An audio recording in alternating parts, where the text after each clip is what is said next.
Well, Arsalan Iftikhar is a human rights lawyer and senior fellow at Georgetown University and joins us live from Washington, D.C. also. Thank you very much for coming on the program.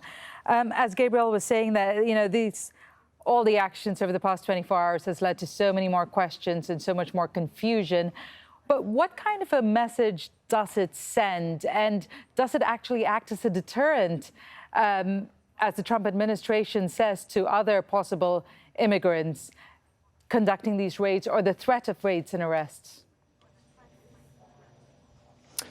Well, Divya, I think that Donald Trump thinks that the average American is not very smart. By trying to sow fear and confusion and terrorize, thousands of immigrant families all over the country, it really does nothing to address the border issue that the United States is dealing with, at our southern border with Mexico. But I think what he's trying to do essentially, Divya, is I think he's trying to pander to his political base. I think that he is trying to put lipstick on a racist pig, and divert, much-needed resources from actually improving our asylum system here by beefing up asylum officers, by allowing immigration judges more latitude to process all the immigrants coming into this country. Instead, he's just putting on a little window dressing for his right-wing white supremacist political base.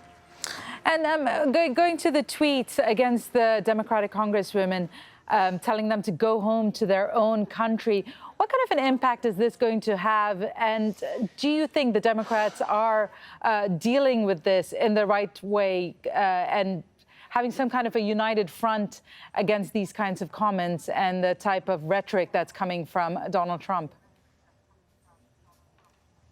Well, Donald Trump is clearly having a very racist weekend. Here he goes on a Twitter tirade against 4 minority women of color members of Congress, 3 out of 4 of whom were born in the United States, and told them to go back to this country, to their country. We also have to remember that this is a president who once said that he called for the total and complete shutdown of Muslims entering into the United States, once referred to Mexicans as rapists, once started the Barack Obama birther controversy. And so it's really important when you see this sort of racism, xenophobia, misogyny, Islamophobia coming from the commander-in-chief. It's really important for minority communities here in the United States to act as intersectional allies to one another to ensure that he's a one-term president.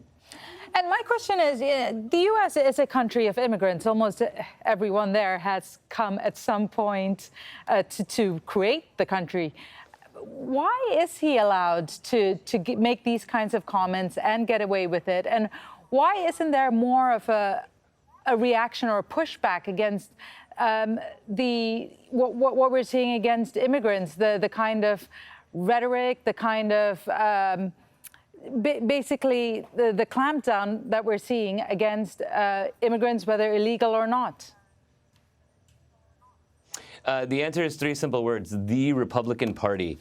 Today's Republican Party, led by Mitch McConnell and others, have essentially emboldened Donald Trump's xenophobia, his jingoism, and the white supremacy that's been coming out of the White House. There's more of a spine to Paul Ryan's new book than to him when he was trying to deal with Donald Trump. And so I think that, a large part of the political blame goes towards the Republican Party, who have essentially emboldened Donald Trump by not calling out his racism, his sexism, his homophobia, Islamophobia, and misogyny. And so I think that a lot of the blame lies there as well. Thank you very much. Arsalan Iftikhar, as always, great to speak to you. Thank you, Divya.